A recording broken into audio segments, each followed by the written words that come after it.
we got some crime to stop. Oh my goodness.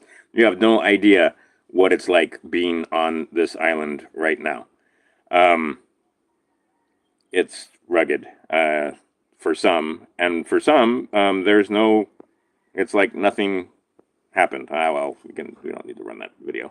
But the idea of being, part of the island is dandy, and part of the island is utterly and completely devastated. What you're looking at right there is the line at Waluku Post Office. I was just there yesterday and the day before that. I don't know if it slowed down today, but all the mail that's coming for all the people in Lahaina is being routed to Waluku Post Office. So there's the line because they don't have enough people. Even with all the windows open, picking up mail and figuring out who it is, and you need an ID. And anyway, and a lot of these people don't have ID because their ID burned up in the fire. I've been going to the post office and seeing lots of different people that have had their, going in for passports or trying to get ID, and they're not being able to get their passport because they don't have original documents. And oh my God, it is a mess just on that level. If you look back in my videos, I talked about having a grab-and-go bag and having emergency supplies. And of course, emergency supplies don't matter for most of these people because the house is gone. And I have many, many, many questions about what's going on here. They want you to stop asking questions. That's when you need to start asking questions.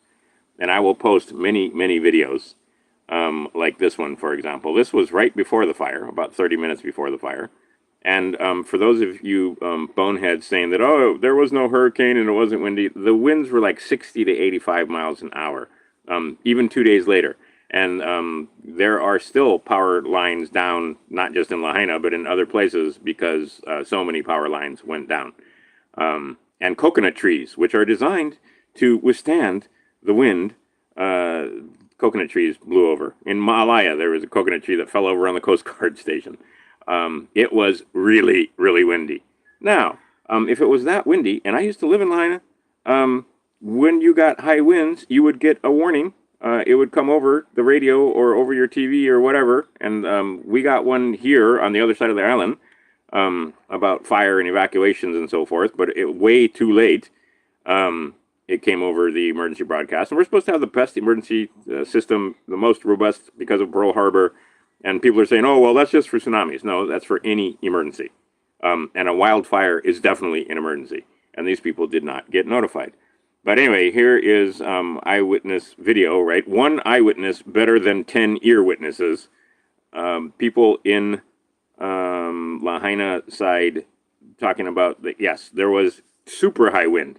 It was really, really windy to the point where some of the businesses on Front Street were closed that day because it was so windy. Because a lot of the shops, like galleries and so forth, you can't keep your doors open because the wind would knock the paintings off the walls, is what I'm hearing. Also, I got many, many, many pictures. How does that happen? That is surrounded by parking lots. How did the fire get in there? And if you look at it, there are, I don't know if those are skylights or what, but there are, I have questions. How did that happen? How did the fire get in? And then there are many other questions. And see, we got so much food in places that the problem is always about distribution. But we have, everybody's got their 2 cents. And as they're saying, everybody's Sherlocking right now. But the idea being that we have, I put there to add a little levity to the situation because my Facebook page is depressing as hell. It's crazy that a town that I once knew is gone. It's gone.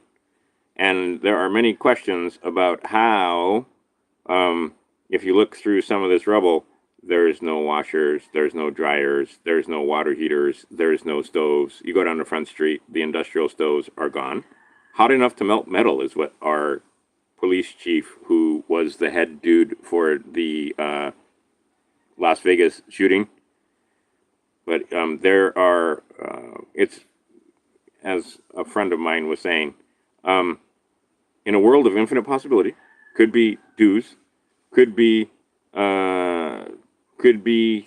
microwave, could be just plain old gasoline and matches, could be that it was, I'm very much leaning toward the it was set thing. And then a lot of people talking about, oh, it looks like bombs went off. Bombs did go off. There are lots of big propane tanks because there are lots of restaurants in Lahaina. And when the propane goes off, and this guy gave good testimony, when the propane goes off, it's like a bomb. I mean, there are many restaurants and places with propane, and the propane tanks blew up. And when the propane tanks blow up, you wind up with, I mean, it's acting like a bomb. But explain to me how a water heater with 40 gallons of water in it heats up, the water boils off. Okay, it's going to take, I mean, just do the math. This is basic physics, where it turns into steam and then has to go to the point where it turns into water vapor, and then you leave an empty tank, and then that tank has to heat up and melt away. Right? I mean, no. And then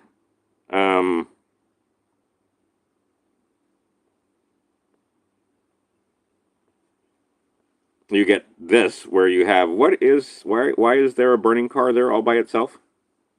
Look at the parking lot. The parking lot's empty. There's a burning car there. How did the car catch on fire? Not saying it couldn't have caught on fire, because there was, unlike many people are saying, well, how there were flying embers. I just saw a video where these guys were in the water, pretty far away from the shore, and there were embers flying past them. And in the video, you see burning things flying past them. So very close to the shore, there were lots of burning embers. But how did this car catch fire? This truck, obviously, it's a truck, and you can see, it's parked right next to a building that is no longer there. Lots and lots and lots and lots of evidence for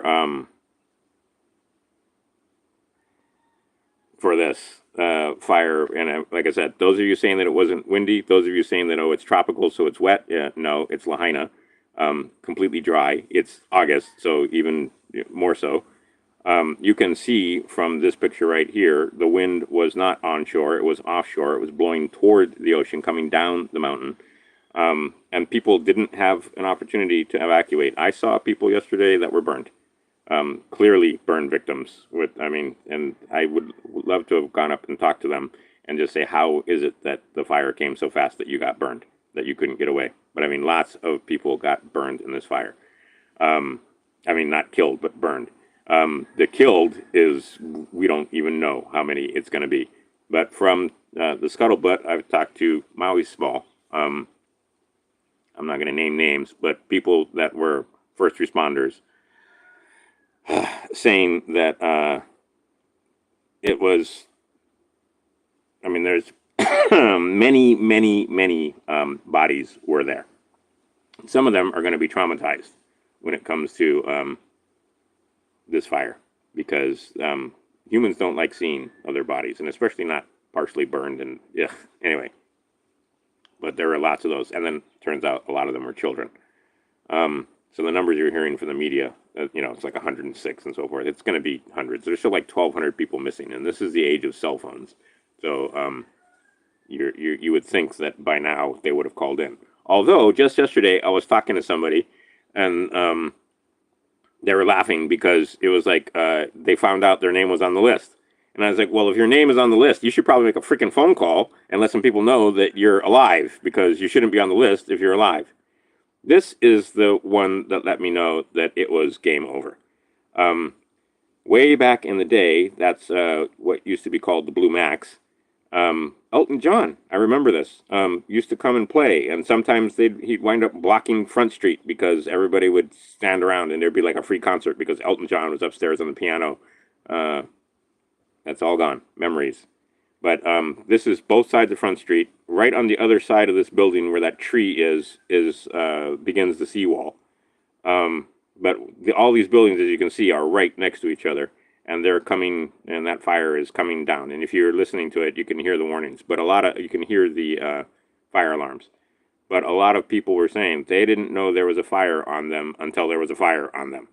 Like, they didn't realize, they thought it was a brush fire off in the distance. They didn't realize that, all right, so then I gotta do, can I look at, like I said, just gonna go, because I have been saving and saving and saving, because a lot of stuff goes down the memory hole, and it's already at that point where, oops, stop it, where you see a video and then it disappears. And see, there you go. If they're blaming power lines, we should be able to put power lines underground by now. All right, here's a couple. I mean, look at that. That's the famous picture of the harbor. And people are saying, oh, that boat never could have burned. It had to be a dew. Look at all of that around it. The wind was blowing, and it was full of embers, I mean, full. And I have video of what was going on down here at the harbor. And it started from the, in this picture, it would be on your left, and moved toward the right. That building in front of the pier there was just makes me sad. But that it's the Pioneer Inn, and it was made out of wood, and that would be tons of lumber catching fire with 60-mile-an-hour winds. Yeah, the embers caught on the boats. The boats caught on fire. The boats have, and not to mention Pioneer Inn, also, like I said, there's propane all over the place. You can hear the things exploding. And then the boats, once one catches fire, and they're all docked right next to each other, and they have gas tanks, one after another, they just blew up and caught on fire, and blew up and caught on fire, and blew up and caught on fire. And there's video of this, and you didn't need dews to make that happen, or microwaves. Now, I'm not saying it couldn't be, and I'm not saying that this fire, it seems awfully deliberate, because I just got an email. They're wanting to turn Maui into a smart island. They wanted Maui to be the first smart island city with 15-minute cities and AI, under complete AI control. And they had this planned from the beginning.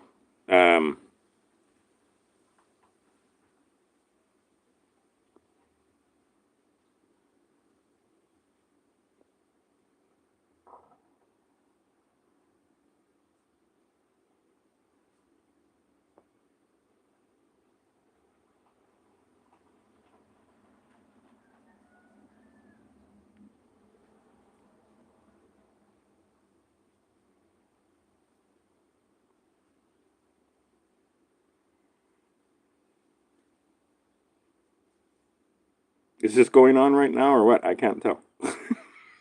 Okay, yes, I'm live. This is interesting streaming. Okay.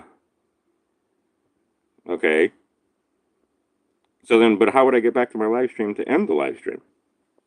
Is the next question. Oh yes, I'm still live streaming. Gee whiz. Okay, got 9 people watching. 2 thumbs up. Thanks. All right. Geez. Okay, and then I'll be able to hit it on that. All right. I'm on my tablet, and I don't know how to use this technology, clearly. All right, so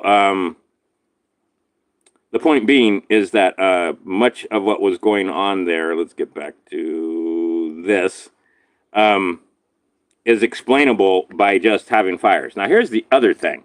I'm so old, I remember when they used to burn sugarcane on this island, and they burned sugarcane right next to our house when I was a boy. And when they burned the sugarcane, you could feel the heat inside the house. But yet, somehow, when they burned the sugarcane, they never burned a single house down, because they knew how to make fire breaks, and they understood when to make the fire, and when the wind breaks were happening. But I can tell you that you can be standing quite a ways away from Pioneer Inn, for example, and you would have you wouldn't be able to stand anywhere on that pier, even when it first was going up. And when it was raging and the wind was blowing at, gusts up to 60, yeah, easily the heat would have caught all the stuff that's in front of the pier there. And like I said, then you got a chain reaction. I mean, look, you can't see it in this picture, and I can't move over because I'm on my tablet. Yeah, it won't move. Right there is the old courthouse in front of the banyan tree. Oh, and that's another thing. Let's talk about that. All these guys pointing at the banyans as oh no, I want to do this. The banyans as or any trees as evidence that that there couldn't be, that it couldn't have been. See, there's, and for you naysayers, this is right before it, right? I mean, those are strong, strong gusty winds. And fortunately, it was very strong and gusty because like I said, a lot of the shops were closed. Now, the fire was strong enough because the building right across the street here, if I can pause, that's another two-story wooden building where the bus used to stop. I was just there like 2 weeks ago. And when the thing caught fire and it was blowing hard, that's what went through these trees and the banyan tree, and then caught the courthouse on fire and so forth. How it caught the banyan tree on fire, I don't know. But I can tell you, and you can see with your own eyes, that it was a super windy day. It wasn't just look at all the leaves and crap and debris on the ground, and look at all the power lines that were down. And you can see, I mean, look at that, right? It wasn't just a little bit of wind. It was super crazy windy that day. So now, if you're an opportunist, you don't need dues, but we'll talk about that a little later. But I mean, just setting up the fact that, there are questions here. Let's go through a few of these pictures, and they're going to load and look weird. All right. So, how do I continue to scroll? Or how do I make the next picture show up one at a time? See, I'm on the wrong device. Oh, I see. It's just going to be scrolling. All right, fine.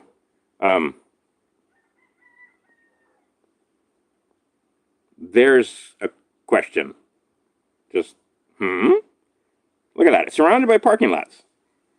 How did the fire get in? And it's supposed to be a little brush fire. Just the little brush fire there and then all of that. I mean, I've got questions. And many other people have questions too. Because, yeah, that stuff burned. It wasn't enough to burn that building, but it was enough to burn down the warehouses. And, right? I mean, okay. And then we have, we'll just keep going. I see. Because it's on the tablet, you don't scroll it just one after another. All right, so the one building goes up in flames, and it's a two-story building. So somehow the brush fire in the back, what you can see there, that brown stuff, was enough to ignite that building right there. And that car right there. And notice that car. Look how far away that car is. And can you see the trail of molten metal? Now, that molten metal may be from the radiator, and radiators, there are parts of the radiator that may have gone, right? Because if you notice here, you don't see the rim burning, right? That metal steel alloy, or not, aluminum alloy rim, which, by the way, it's an alloy rim that's made to withstand heat. Anyway, there's yet another hotel, or not hotel, but apartment building. And see that back area? That's the brush fire that supposedly caught this on fire. And that was just grass. See, and then once that buildings start burning, I mean, and with the high winds, you have a really difficult situation because the wind was whipping and picking up embers and flying them everywhere. And there is video of this. So the naysayers are saying, nope, it was all dues. I'm not saying it wasn't, but I am saying that, and see, here's another place. This place, these are boats that were parked there. And once one catches fire, they all catch fire because they have gas tanks. And when the gas tanks explode, and you can hear, if I'll put links below here, this video, or, in the description, I will have a crap ton of Facebook links that I believe are public that you'll be able to go to and just watch with your own eyes. Because once again, eyewitness video, or eyewitnesses, much better than ear witnesses. But once a boat catches fire, those things are really flammable, believe it or not, especially with their gas tanks. Same thing with your cars. They talked about in World War II, the Germans used to laugh at us because all of our stuff was running on gasoline. So all you need to do is shoot it, and oftentimes a spark would ignite the gas tank and blow the thing up. And their stuff all ran on diesel. And when you shoot a diesel gas tank, it doesn't blow up. But there is, right there, really?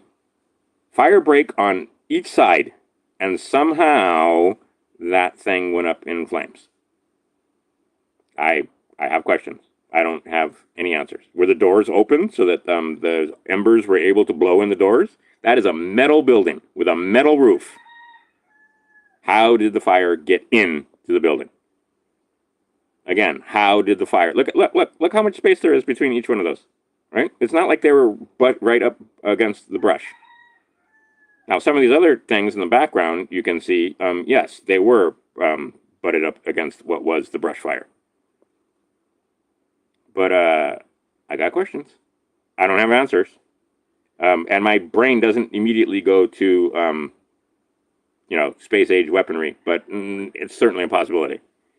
I have reports that are not confirmed at the moment. Now, this is what I'm talking about. See this right there? Those are propane tanks. When propane tanks catch fires, they explode. And when they explode, it is like a bomb going off. And, yeah, it will level everything next to it. So, and there are many, many propane tanks in Lahaina due to the fact that there were lots and lots of restaurants that use propane. And now they're going to try and tell you, well, you don't want to use propane, you want to use electricity. When the electricity goes out, which it often does, you can still cook and you can still heat water and take hot showers and so forth. Propane, very useful. Getting rid of propane, definitely not a solution. But yeah, there's another one. How? Just how? It's surrounded by fire breaks. And then you go through it, it's burned to ash. Where are the fixtures? Where are the water heaters? Where are the, right?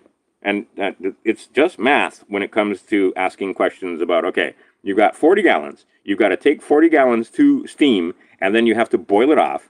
The water tank itself is not going to melt while there's still water in there because the metal can't heat up until the water boils off. And then the water boils off, and then that metal has to melt. And this all has to happen. Okay, I have seen numerous house fires in my life. And in the house fires that I said, like one was right next to my house up in Pukalani. We climbed up on the roof, me and the landlord, and watched our neighbor's house go up in, and the whole thing took like 15 minutes, not even. It started off small, and we were like, man, the fire department better get here. And then when the fire department got there, they couldn't get there because there were all kind of stuff blocking the road. These guys were kind of hoarders, and they kind of had a junk yard going on. And the fire truck couldn't get down the lane to their house. So then I told them, well, you can go around. And by the time they went around, the house was gone. Like it was, I mean, and the fires it went fast. It was, I was surprised at how fast it went. And just as fast, the fire was out. Right? I mean, even before the police, because it used up all the fuel. All right, so let's say it took 20 minutes. Let's say it takes a half an hour. It's got to take the water, boil it off to steam, and then melt the metal. And if you look at the, and Google is already lying to you, how hot does an open fire burn or a house fire burn? You need many, many degrees. Okay, so it's a simple ratio. The hotter the fire, the less time it will take to melt whatever it is. The slower the fire, or the lower the temperature, the more time it'll take to melt stuff.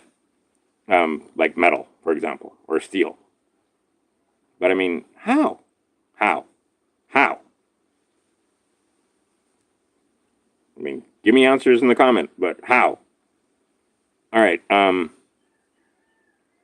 then the other thing, everybody talking about, oh, look at all the trees. Those trees are burnt to a crisp, are singed. And you got to give trees more credit than that because they're built to withstand fire in nature.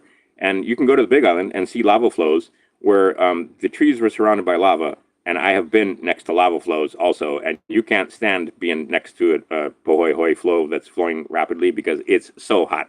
I mean, you can't be right next to it. And yet the trees don't catch fire and turn into cinders. Many of these trees, the only things left are the trunks, and the trunks are full of water. And coconut trees, same thing. Coconut trees designed to withstand wind and fire. Lots and lots of water gets up into the coconut tree itself. So saying that, oh, the coconut tree is still standing, or saying, oh, look at all these trees still standing. If you go down there, those trees are freaking singed to the max. They're not just slightly burnt or still green. Like I can go and I should have had some queued up, but paradise fires where the houses are burnt and the trees around them are still green. Well, that's not the case here. All of these trees are burnt to a crisp. I mean, it's insane. I mean, looking at these pictures, it's just saying, I knew these people. I lived out there. Yeah. Start getting choked up. So the idea that, and see, and this is the other thing, is that many people that live here haven't even seen these pictures yet because they have no internet and they're only getting news or radio, but they have no ability to even do what you people are doing because where they are, there is no internet and there is no, they don't have any routers. They don't have any ability. They just have their phones, all their computers and all their others, all burnt to the ground. All right, okay, so right there in the foreground at the lower left, that was the Lahaina Library. Gone. And that makes me extra sad because they had books in there that you're not going to replace. Same thing over there in the courthouse. They had historic documents. And then there was another friend of mine that had an antique map gallery. All that stuff's gone. But somehow Pioneer Inn, which is the building in the middle right there next to the banyan tree in that block, caught fire. And when that thing caught fire, that was wood, and it just and it was blowing toward the harbor. And yeah, there's video of people saying, "Get the hell out of here," and they had to run because the fire from there going across the street and catching the boats there, not a leap at all. That's not enough. I mean, that's hundreds of tons of wood. Thousands and thousands of pounds of wood burning with a high wind blowing through it. Easily, the heat and fire and embers could make it that short distance onto those boats and cause them to catch fire and blow up. And not only, and we have video evidence of the fact. And the other ones, you're seeing all this bullshit where like they're trying to say they caught pictures of dews, and there's this one where it's like, oh, here's proof. It's a shot of dew coming down on a beach someplace. That ain't Hawaii. We don't have any beaches that are on a Lahaina side and in around Lahaina town and so forth. There are no beaches that aren't developed. Sorry, that's just there. That's not a picture of Hawaii. And the mountains don't look right anyway. But I mean, it's just, like I said, you don't have words for what you see here. The Wharf Cinema Center right there, where the triangle is, going toward the left, right there. That was a multi-story building made out of wood that burned. That's where the buses used to come and so forth. Like I said, I was just there. I was there like 2 weeks ago. And yeah, gone. Just gone. And then apartment buildings, gone. Now, here, if you look in some of these, and if I could zoom in, and I don't think, oh yes, I can, you can see, with the resolution isn't good, those square things, appliances and so forth, that's how it should be. There should be much more of that.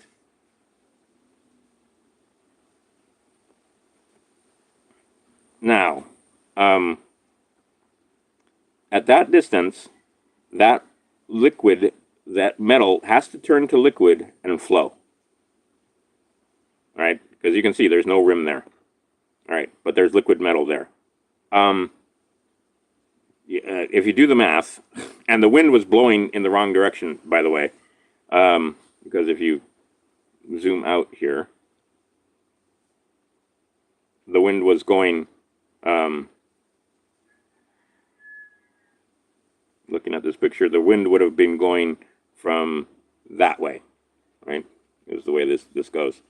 So how it's possible that it burned long enough to heat that metal and turn it flowing again, it's problematic. And see that tree right there? Yeah, that's not evidence of a dew. That's evidence of a complete burn. Because you got to remember, these were green trees, and they are now burnt husks. It takes a lot of fire to do that. And then again, flowing metal, and the cars are in a parking lot far away. Okay, there is your evidence that there may have been. And then the fact that this is cinders. And they're, well, like I said, can't tell from this picture if that's the metal, you know, appliances and so forth. There's one great picture I have, and it's not going to be in this scroll, where that's the way it should be. There should be, you can see the washer, you can see the dryer, you can see the stove, you can see the water heater. But in a lot of these places, none of that exists. It's all gone. And you got to understand, these are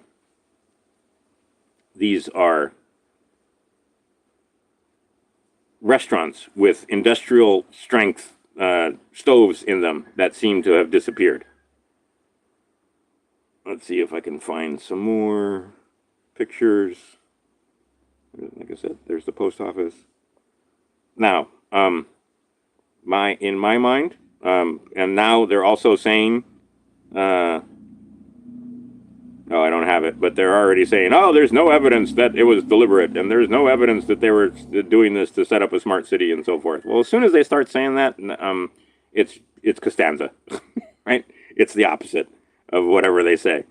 Oh, here's a good picture, just showing you how much of Lahaina all went down, everything that went. My friend, I have one friend that is, if you look all the way to the left here, or excuse me, what would that be? On this picture, it would be on your right. There's 140 houses in that subdivision, and 24 of them survived, and his was one of them in the very top up there, in the black. But Lahaina town itself, the front street, gone, right? Banyan house, all that, and this one doesn't show the harbor, but right, gone. It does show the oldest banyan tree where it is, and then all the way down the coast, just gone. Gone, gone, gone, gone, gone. All right. And then this, well, things are still smoldering. And you can see some of those houses got lucky. Luck is a superpower. Fire is an odd thing, the way it goes through. And here's another thing. Smart meters seem to have something to do with this. I don't know what, but smart meters seem to have something to do with it. I mean, look at that. There's that one house that somehow survived. Looks like an ohana in the back, but everything else burnt. But why? Because it's surrounded by fire break. Same thing with Maria Lanakila. But look at a lot of these houses. I mean, and the cars, and inside the house, it's ash. Where are the water heaters? Where are the stoves? Where are the washer and dryers? Gone. They're not there. I mean, they're just not there. And there is where the questions are. And see these trees right here that we're going by. That is not evidence of dew. That's evidence of Mother Nature being its fantastic self, and the trees trying to survive it. But those trees are going to have to be cut down because they're not going to survive. They're trying to save the banyan tree. But unlike other ones that I've seen in California and Australia, where the trees are like green right next to the house, right? These trees all got burnt. And you can see they got burnt. And and this is the problem. You see all those cars? That tells you that the people didn't get out. Because they wouldn't, I mean, you know, they leave in their cars. But this is just utter devastation that you wouldn't see normally in the media because they're giving you short sound bites. But I mean, look at this. It's just crazy. And then see, the fire is hot enough that, yeah, they burn stuff on the street. And then one house and another house just didn't happen to catch it. So the fire patterns, yeah, leaving some questions as to how some houses got left standing and some of them didn't. But I would chalk a lot of that up to high wind and the fact that fires are crazy.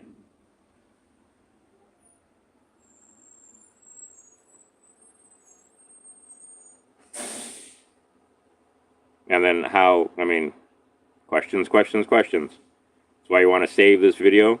I have friends that are going in there because they're first responders. I'm like, take pictures, just take pictures, just take lots and lots of pictures, take photographs, and hide them, and then take them offline and put them on a thumb drive, put them someplace, but take pictures, because a lot of this stuff is going to go down the memory hole.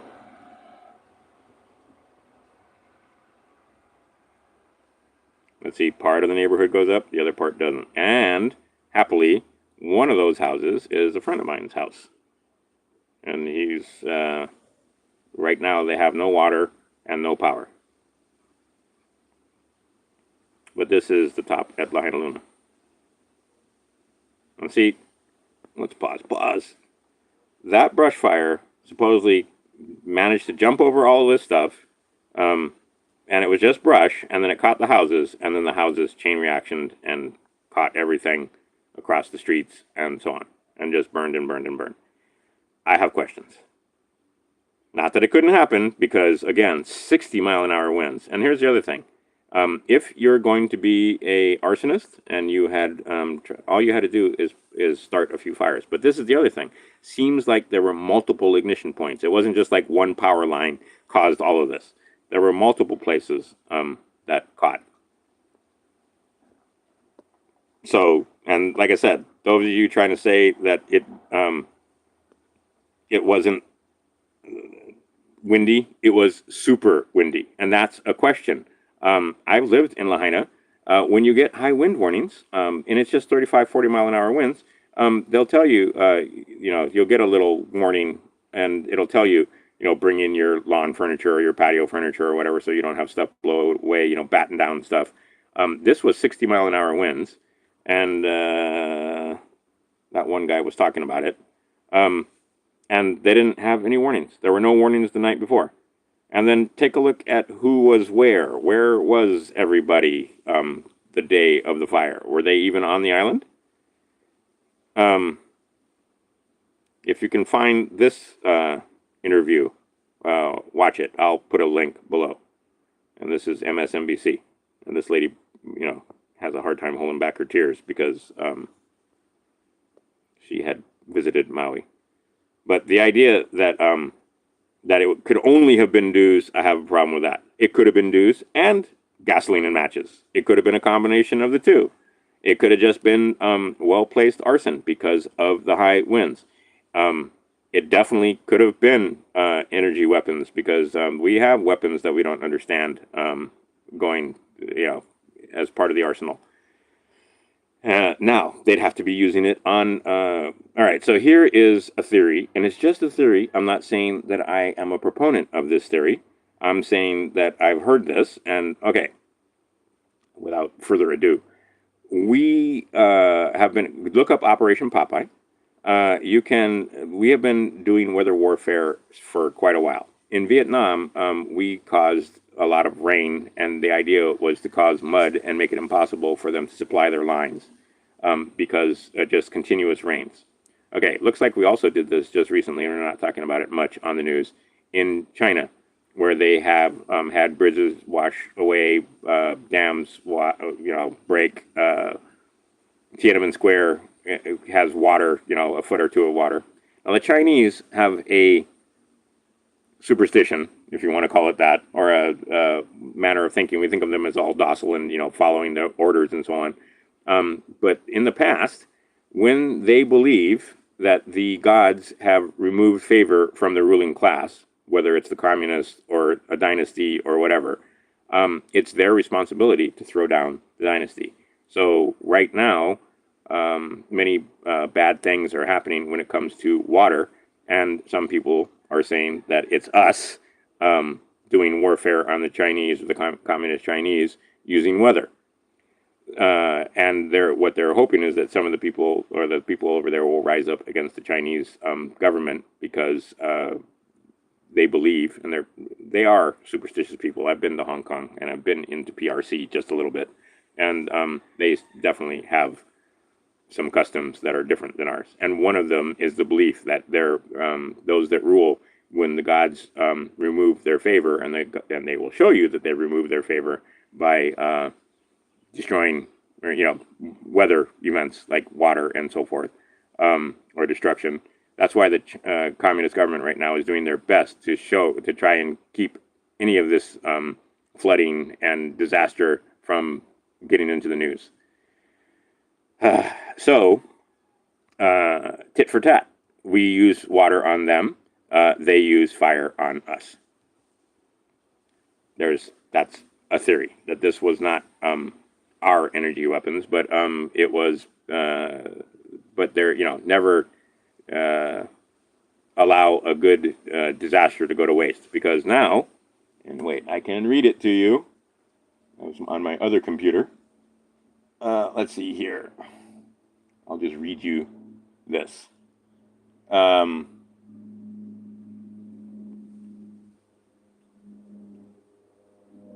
dear.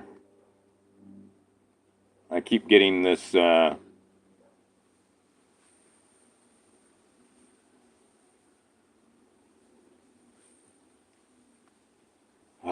Okay, hold on a second.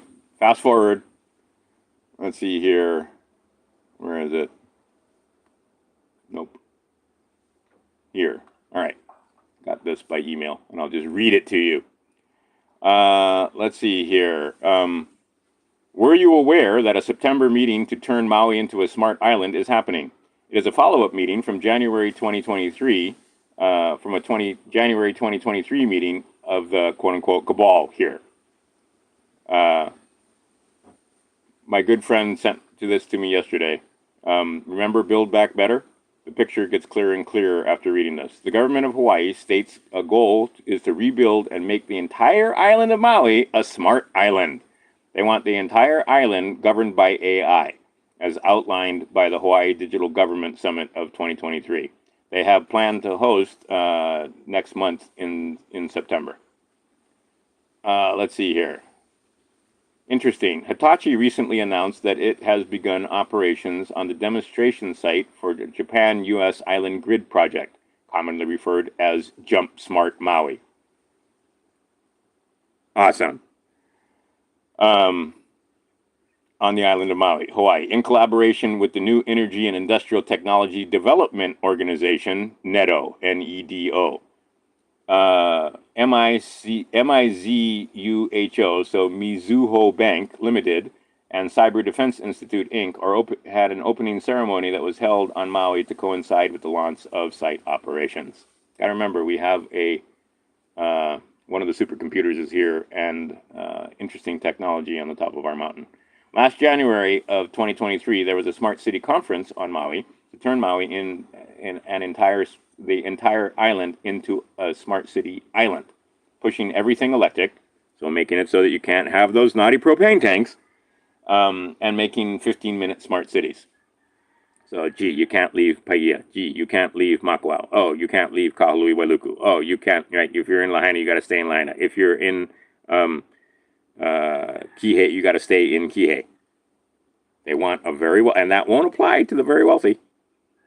So what they're gunning for here is a very wealthy class and people that serve them, and nothing in between. They certainly don't want artists. They certainly don't want merchants. They certainly don't want restaurateurs. They certainly don't want a middle class.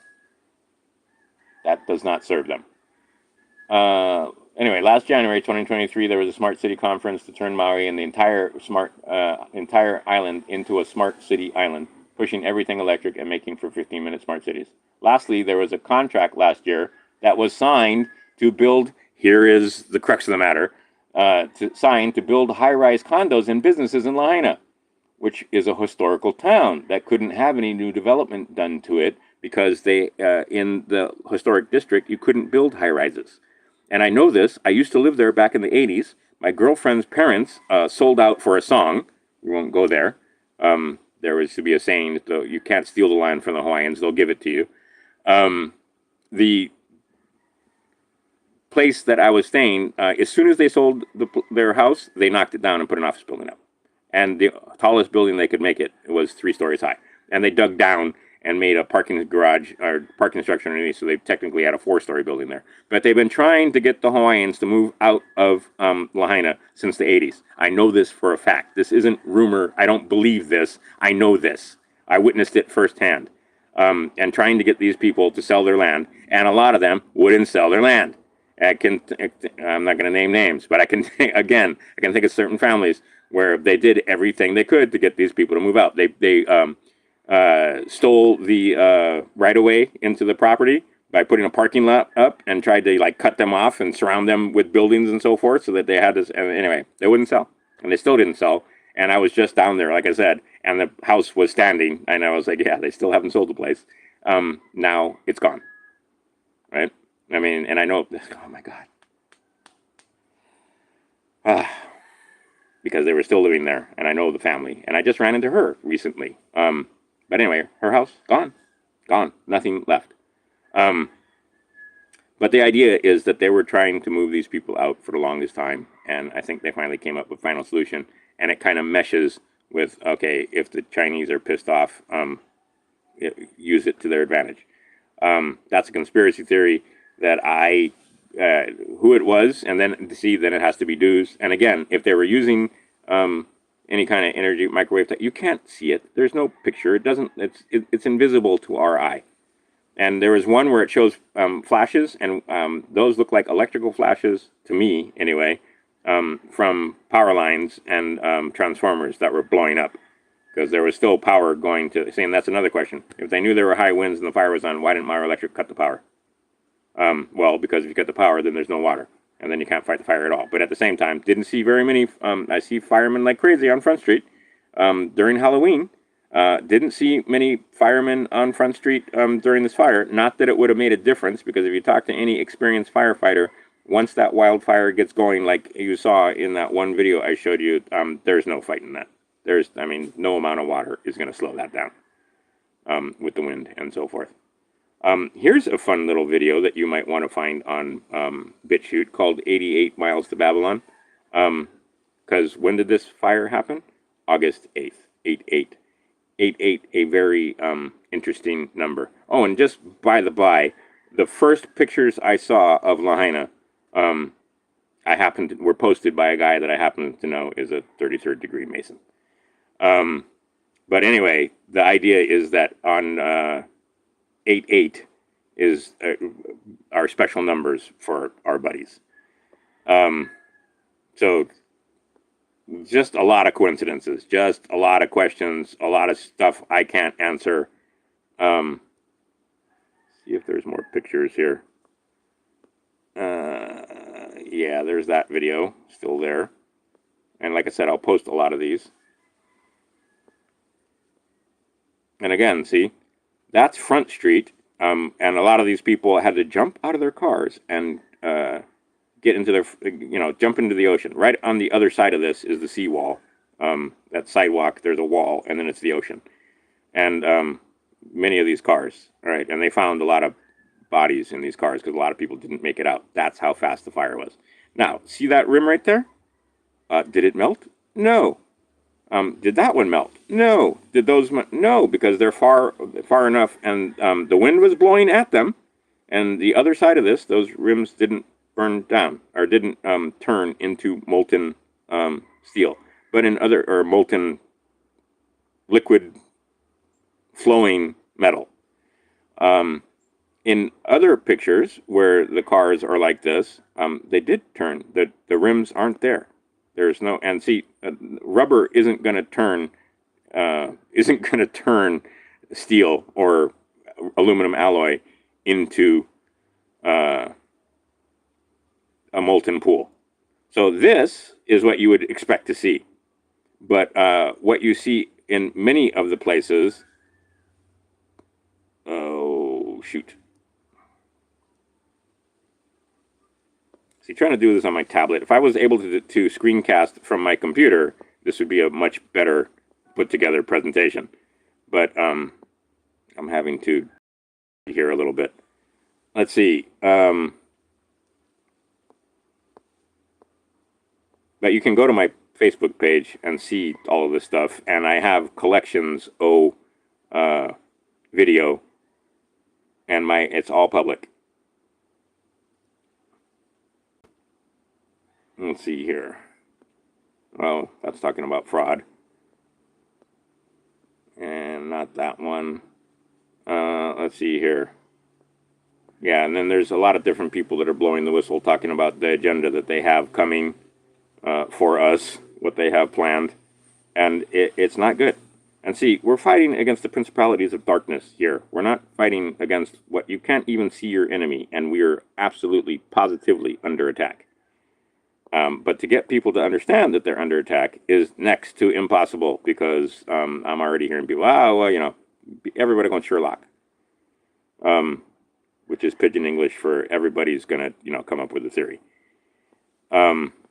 Yes, it's true. But anyway, like I said, right there. Can you see all those sparks and cinders in that video? Look at them all. That's all fire right there. Okay. It was a firestorm. And all of those, that stuff was just burning. I mean, look at it all. You can see it was flying like crazy on 80-mile-an-hour winds. Here is the harbor. Okay, so one end of the harbor. Look at the wind, how stiff the wind is blowing. If you listen, you can hear explosions. And this right there, like I said, Pioneer Inn is already gone. The buildings in front of Pioneer Inn are on fire. Do you see the explosions? And do you see the stuff flying out of it? All right, these boats right here are history. They're all parked right next to each other. They all got gas tanks. A lot of those are gas powered, not diesel powered. And there's Pioneer Inn going off, right? And then you can see all the cinders and embers. It's a freaking firestorm, kids. So don't tell me that the only possibility that could have got those boats was from energy weapons or microwaves. No, just good old-fashioned. And this is the other thing. Many people saying that it was the middle of the day and it went pitch black because so much smoke.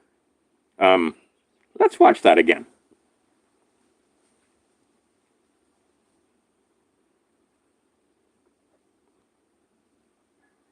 All right, like I said, that's the harbor. All these cars burned. One of the guys from Trilogy got down there, got on his boat, pulled it out of the harbor, and got it out of there. And left his car with some tourists. And this is the other thing. They're not talking about all the tourists that, right? Okay, yes. It looks like a bomb went off. Did you see that? Yeah, bombs are going off because those are gas tanks. Those are, right? And can you see the boats are already on fire? And look, can you see all the sparks and ash and stuff flying around? It was a firestorm at 80 miles an hour, or, 65 gusts up to 80 miles an hour. Look at them. You can see it. You can see how hard the wind is blowing. And how dark it is. But, I mean, look at the trees. And look at those clouds. The flames aren't going up. They're going sideways because the wind was so intense. So, stop it. And then, see, here's the thing. All of this is burned now, by the way. People just unaware of what's coming. All right, so can you see the down power lines? Can you see all the things? Like I said, one eyewitness better than ear witnesses. And people from the mainland talking about, shit that you have no fucking idea what you're talking about. And you still manage to talk. We had high winds like crazy. Look at this. And you add fire to high wind and devastation. And the idea, too, is that didn't have to be dews, could have just been some carefully set fires. Because there seems to have been multiple set points, that it didn't just come from one place and spread. So, don't know, and then these people that are trying to say, oh, it's 100% true that, or it's 100% that it was directed energy weapons. If you could prove it 100%, that'd be awesome. But they'll always have plausible deniability. And again, this is the day of the fire. you can see the whipping wind. You can see the leaves and so forth. Oh, all right, there's another one I should show you where there's a little girl and she's like, it's raining leaves, because the wind was so strong that it was just stripping the leaves off the trees. So the idea being here is this terrible video because it's focused on the yeah, there you go. But there's the fire off in the distance. You can see the trees whipping in the wind. People going about their business like it's a normal day, because it is. But I mean, look how strong the wind is. So don't tell me, yes, there was a hurricane. So the bigger question is, could they have modified the weather, put a hurricane off the coast so that it brought no rain and only wind, and set up perfect conditions for setting this up? So again, shut the fuck up when it comes to it wasn't windy, right? And you can see stuff flying. And then once stuff catches fire, that stuff that's flying is on fire. Simple as that. But I mean, look at those trees.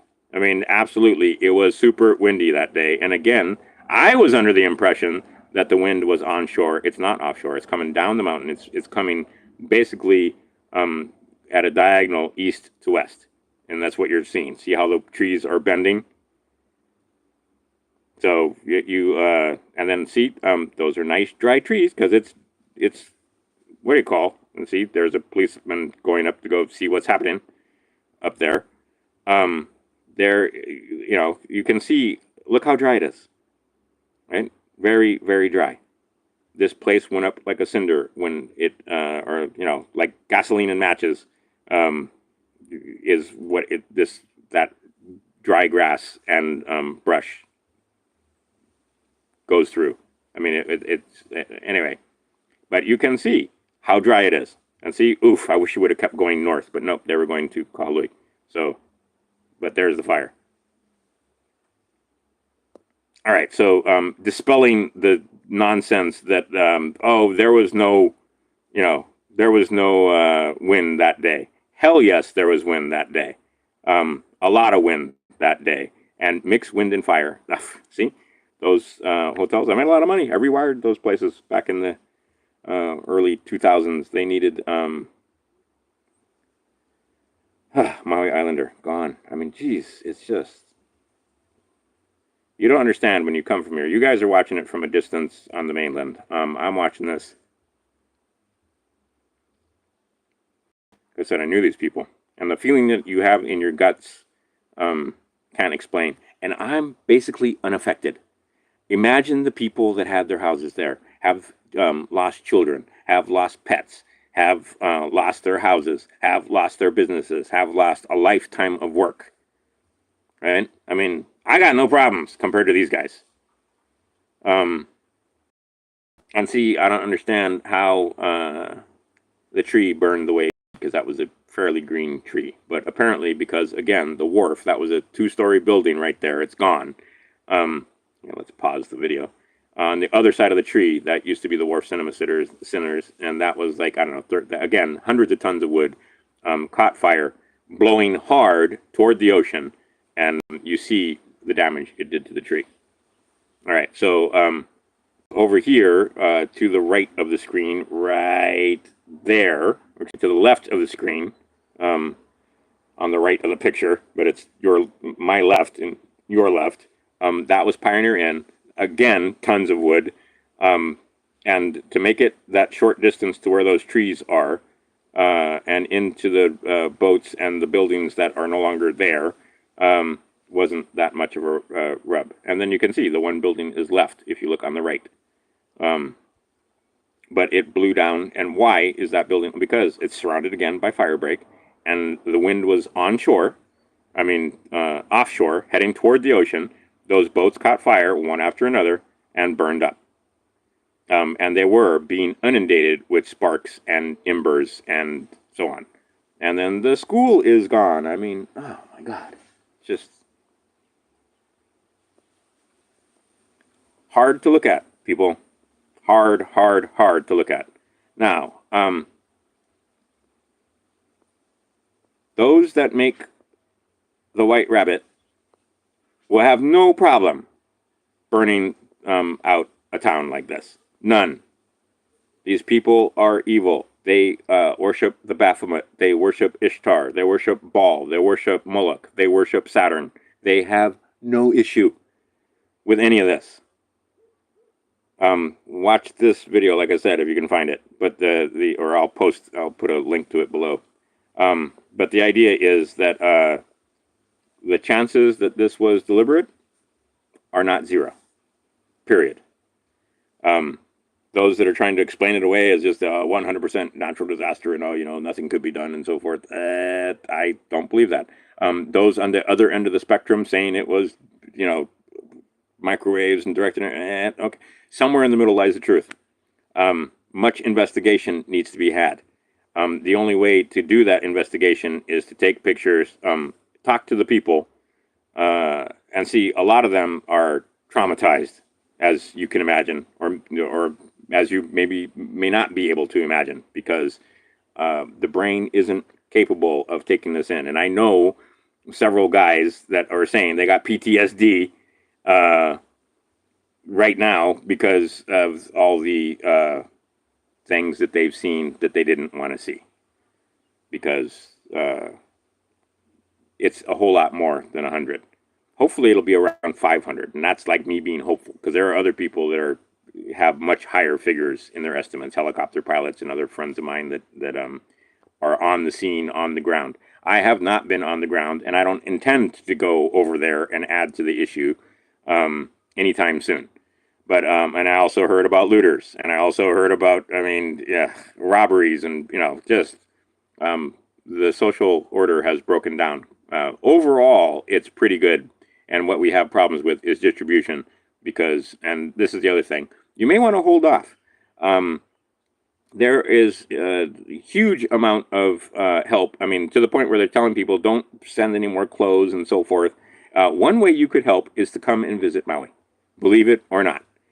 Not to come and looky-loo at the fire, but to go do activities and take, rent cars and basically add to our economy that way while you're in Kihei and Wailea.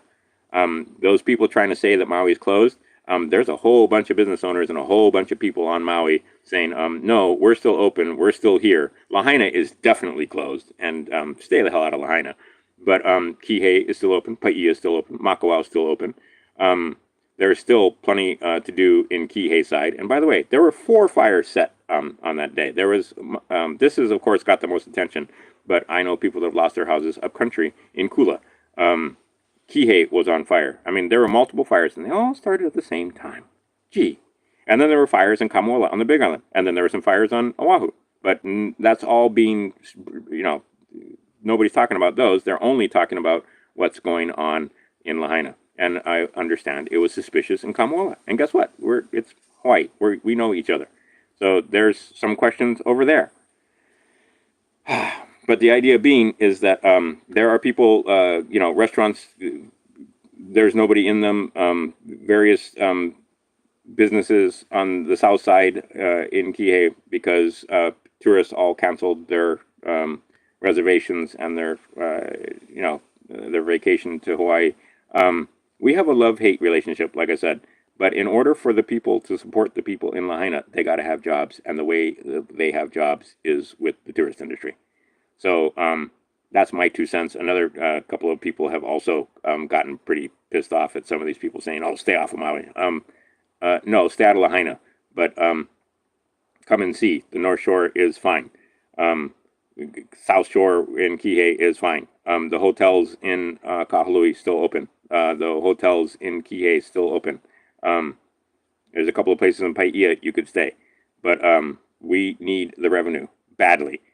And then if you're going to be making donations and so forth, like I said, you might hold off for a little while, because this isn't one of those things that's going away in 2 or 3 weeks or 2 or 3 months or even 2 or 3 years. This is going to be a long time to fix, to build back better, as they say. Oh my God. I'm going to put a YouTube video of San Francisco and let you see what happens when you let Democrats take control of your city or your place. They're basically communists. They have gutted San Francisco, which used to be my favorite city. I lived there also. And none of this is beyond them. None of this. And like I said, this one right here, this is when my heart dropped because I knew that it was gone, and it was much worse than they were telling us. And it was apparently, again, dark in the daytime. This is afternoon, bright sunshine, but the clouds were so thick from the smoke that you couldn't see anything. And that's another thing. A lot of people apparently, and this is why it's so hard for some of the first responders, is because quite a few of the people smoke inhalation. So their body was fine and not burnt. But for the most part, it was, they're needing DNA to try and identify these people because most of them don't even have fingerprints. Like we don't have an understanding of how horrifying this situation is. It's horrifying, horrifying, horrifying, horrifying. Now I got to figure out how to get back to my live stream so I can end this thing because I can go on, but look. Uh-oh, stop. Oh wait, do I have live chat going on here?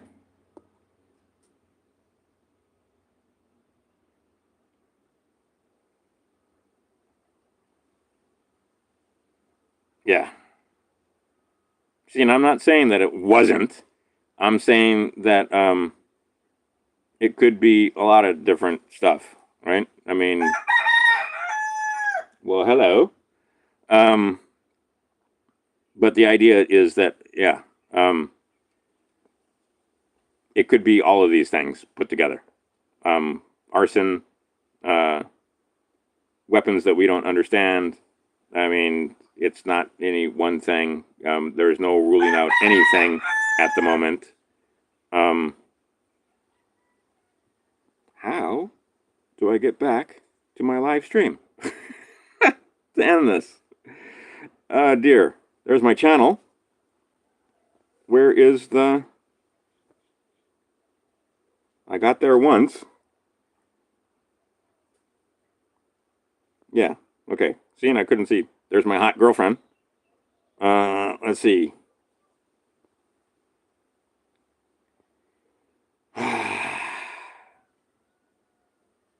There's all kind of comments. I managed to get here before. How do I do it? Nope. Okay, I'm trapped on YouTube. I can't get off of YouTube. Help, help. Well, there's my comments. Here is the thing. Where is my stream? How do I kill my stream? Hearing myself. Get rid of that. I got back here once, so there you go. Your current live streams. Here it is. Oh, there might be a way to do it like this. This is embarrassing that I'm tech challenged to this degree. Let's see here. There's all my suggested videos. Let's see here. I mean, and most of my suggested videos are just crap. I don't know how my feed came up this way. But anyway, let's get back to trying to end this live stream. Let's see here. I go here. There you go. Goodness gracious. And I go here. All right, Crime Stoppers. That's my 2 cents. Actually, way more than 2 cents. It went on for an hour. But I hope you saw some video that you wouldn't normally see. I'll try to put one together that isn't so... that's crazy. So for future reference, you just tap your picture and and it comes up. God, that's embarrassing. Anyway, all right. So I managed to end it, but or get back to where I can end it. But the idea being, Crime Stoppers, is e pluribus unum. They are trying to burn you out. You are under attack. They just got done trying to exterminate. This is an ongoing battle, and your enemy is unseen. But understand that there is an enemy, and they don't like you, and they're trying to get rid of you. And that's not horse hockey or conspiracy theory. That's just observation, looking around. And like I said, pretty damn convenient that they are wanting to put some condos and tall buildings into Lahaina town, and they couldn't do it because it was zoned as a historic district. And now, are they going to be able to put up multiple story buildings? Well, yeah, if they can get the people to sell. Oh, and this is the other thing before I quit. Lots of people I know are getting phone calls asking them if they want to sell already. Like literally the bodies aren't cold, and they're saying, hey, you want to sell your land? Or we'll make you, fire sale prices, and if your insurance company isn't paying you, we'll pay you, and blah, blah. And then here's another thing. Understand, anything that you sign, your signature can be rescinded. There's a thing called rescission. So rescission gives you the ability to, if you didn't understand the contract, and here, let me put that in, let me just read you this before we quit. I was quitting, but hold on a second.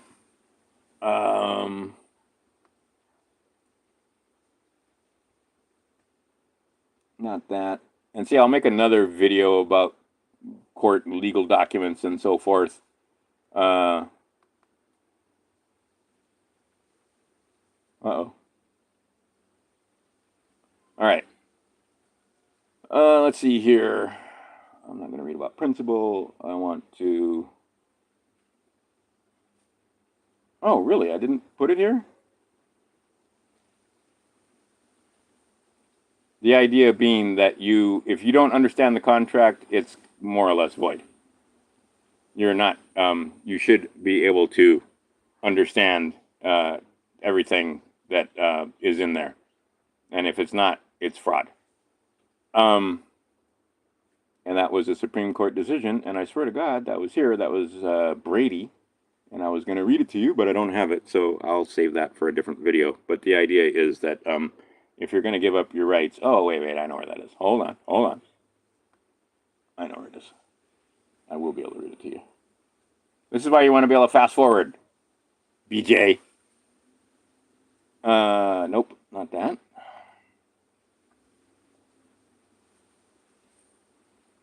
Oh, I know where it is. It's right here. Hold on a second. I'll just read it to you, like I said.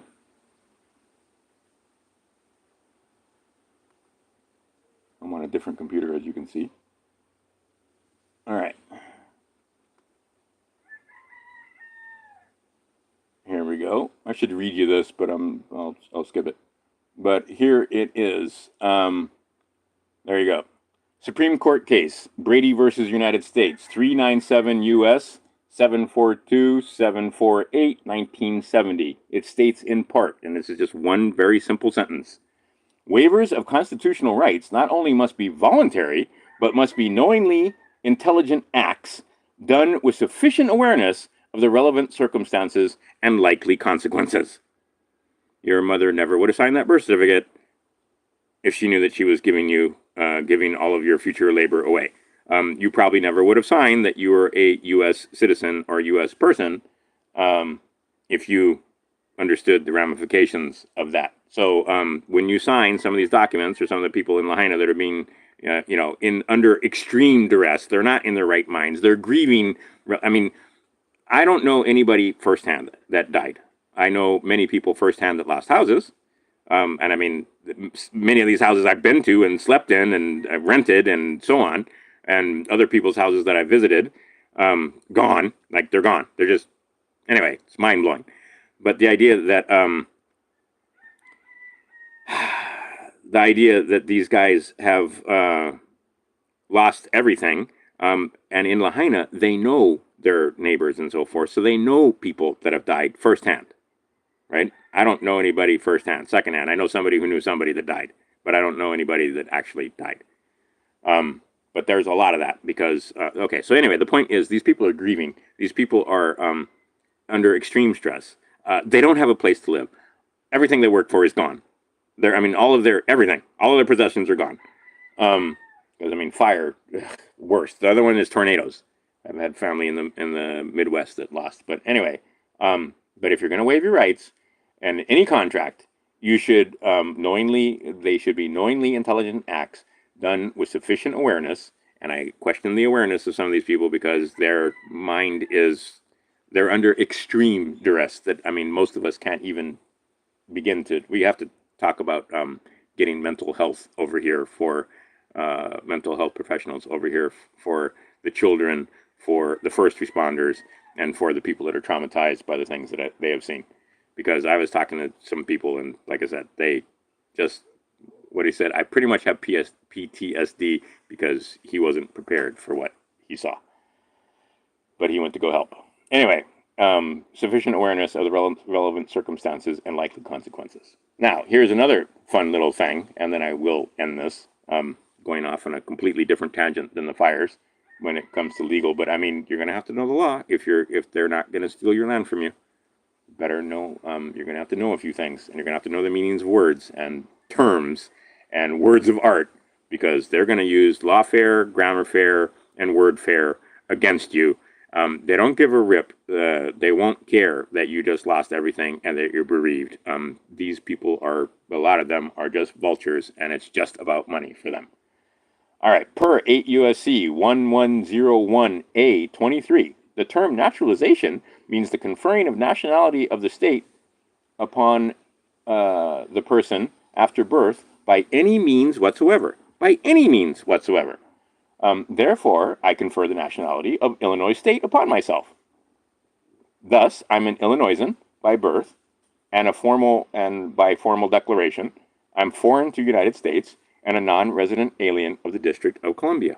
Because they're going to try and tell you that all those houses burned down in the District of Columbia. They did not. They burned down on the island of Maui. And just because they had zip codes doesn't make them in the District of Columbia. And that's a whole other tangent that we'll do on another day. But the idea is that the world of make-believe is going to hit these guys hard because they're going to try and take their land. It's as simple as that. They're going to try and take their houses. They're going to try and cajole them into giving up property. A lot of insurance companies you're going to find are not going to be giving back their, aren't going to be paying on the policies because they're going to come up with any freaking excuse they can come up with. The other thing is property tax is coming due here in August. Pay your property taxes or they will take it from you. And are we going to go there on the property tax thing? How is it that they get to tax your property? Well, because you don't have any rights, because U.S. citizens are subjects of the United States corporation. Can I find that fast? I believe I can. Or maybe I can't. I'll put some links over here to a guy that's a Scientologist. But the United States is a subsidiary of the District of Columbia. District of Columbia is a subsidiary of the Crown, Inc. We are still ruled by the Crown. And that goes for large countries like India, Australia, New Zealand. Anyway, United States, Inc. and District of Columbia, if you are an unpaid employee or a voluntary servant of District of Columbia, your rights are very limited, and they are going to abuse you, especially in the courts, and especially in the insurance companies, and especially, I mean, anyway, so you need to learn a few things about things in order for you to not be taken advantage of. Simple as that.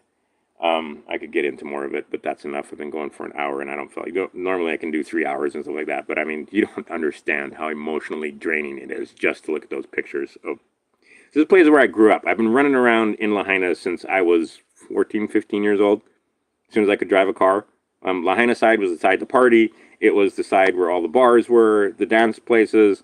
If it wasn't for Lahaina, I wouldn't have children. That's when I met their mother in a bar in Lahaina.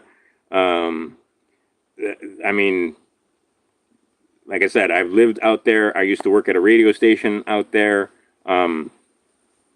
for years. I rented houses out there. I stayed in various places out there when I was working at that. I mean, I know Lahaina. I know the people, and I know many people in Lahaina.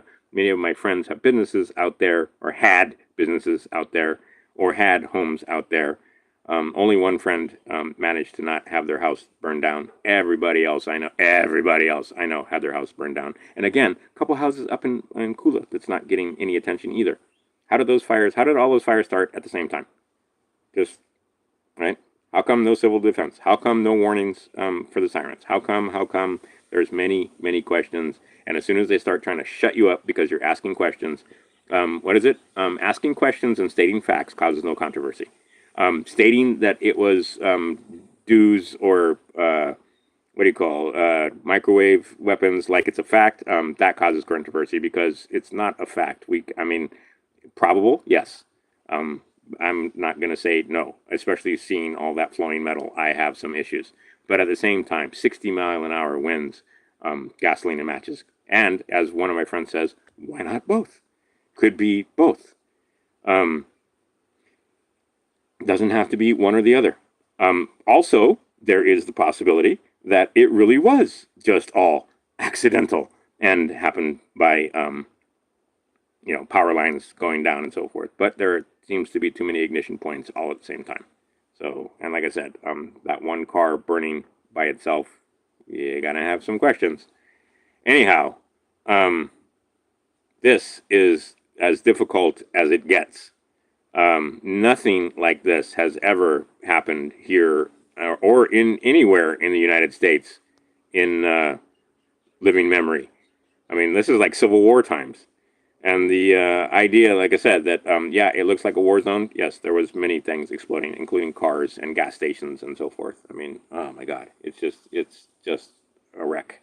So, ask questions, ask questions, ask questions. You don't rule out any of them. I mean, at this point, we're still too early in the game. And but I've been listening to other people making videos, and they're making claims that are absolutely not true. Like, oh, there was a hurricane down there, but it was too far away to have any wind. We had gale force winds. So, I mean, gusts up to 85 miles an hour, and I just showed you proof of the fact that the trees were, that there was an insane amount of wind. And it had been going since the day before, and it was still blowing 2 days after.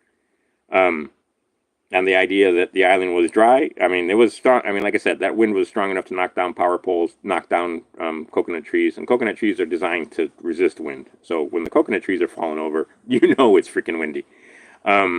Anyway, the questions will remain. And the other thing is always, always, always follow the money. Follow the money.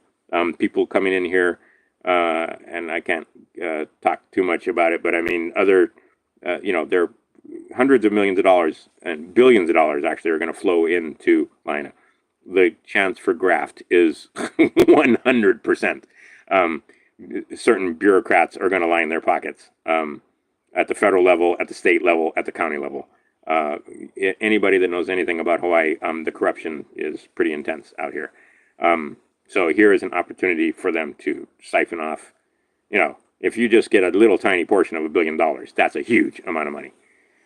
And billions are going to be flowing in here. And again, when it comes to, that's the one thing I wanted to say, when it comes to donating and so forth, you might want to back off because there's, save up some money and in a couple of months start donating. And you might want to donate directly to a family. There's a lot of GoFundMes and so forth. Donate directly to them. Don't give it to organizations that are going to pay a bureaucracy that has, the president making $200,000 a year and all the different officers making money. And then all the volunteers that go in there and they are actual altruistic people that are, volunteering. But we won't name any names, but, there's a bunch of different organizations like that. So try to give them to, direct donations. Believe it or not, Salvation Army is a good one, even though they have quite the thing. But most of those guys, they're direct, especially here on Maui. A lot of the churches here are good. But better than that, if you can find a family's GoFundMe, give it directly to the family. And even if it's just $5, there are millions and millions of people that have come to Lahaina. And if each one of you just gave a few dollars each, to the families directly, they could get back up on their feet. And again, one of the number one things you can do, if you can, is come visit the south side. Can't go to Lahaina, but I mean Kapalua is still there. Napili is still there. You can't get there at the moment because the roads are closed, but we need the tourists. That's our economy, and you guys in Lahaina, like I said, that's a love-hate relationship. But the rest of us won't be able to support you if we don't have any income because the tourist industry is dead, and all the bars and restaurants and all the different businesses that depend on the tourist industry go out of business. That means you're going to be 100% dependent on government handouts rather than the community helping the community. And that's what they're trying to do anyway. It's clear they're trying to. I mean, many of my friends. I called one guy. He's on the mainland already. He just left. He's just picked up and gone. Because I mean, there's nothing for it. His job is gone. His house is gone. Everything's gone. He went to go. I mean, you just right. I mean, a lot of people doing that, just leaving the island. And as that one guy was saying, rebuilding is going to be tough because we are already short construction workers and so forth, and there's no place to house anybody. We're already short. There isn't any next town to go to. Those people that are without housing, there isn't housing on the rest of the island to absorb them. It's going to be difficult. So this is an ongoing situation that's going to be talked about for a long, long time. And the initial rush has been great. Again, it's to the point now where distribution is the problem, not resources. There's all kinds of resources that need to be distributed. And then, but this is going to be an ongoing thing. So you don't have it at the moment, or you don't know what to do at the moment. Just wait, and the opportunity will present itself a month from now, 2 months from now, 3 months from now, a year from now. These people are going to need help. And see, that's the thing. It's all the media rage, but 6 months from now, it'll be a memory. They'll have moved on to the next thing.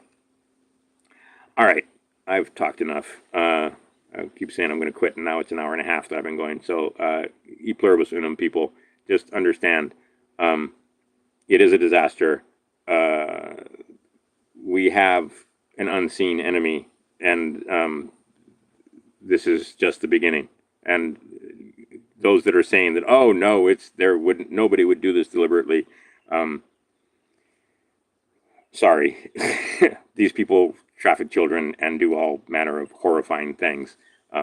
This is not anywhere near beyond them at all, because with them it's just about the money, and we are just chattel. All right, e pluribus unum. Take it easy, crime stalkers. I will talk to you guys later. Be looking for another video where it's not so much Lahaina, but me reading more about law and so forth. I have a friend that very much wants me to make some short videos to explain what happened in 1871 and why the Crown, why we have collection agencies for the Crown and all that kind of stuff going on as we speak that people are usually unaware of, and to make them aware, and then not just make them aware, but what do you do about it? So, we'll get into 5-star passports and all that kind of stuff. And like I said, I'll put more links down. I showed you the page on Facebook that you can go to and just read the post. There's links to crap ton of videos. I'll put some on the bottom of this also. But if you want to go right now, that would be the thing to do. Because it's going to take me a little while to gather the links together and put them down there. But they're all on my Facebook page. Video after video, just click the comments. And then Facebook is a cheater, so make sure it's not just it's all comments, because usually it'll just show you a few of the comments. So you want to click the button that says all comments, not just most relevant or whatever, or latest or whatever they try to show you. All right, e pluribus unum. We'll get through this like everything else, but it's going to take some work, and it's going to take some awareness, and it's going to take some waking up to the fact that it's not a joke. Shit just got real.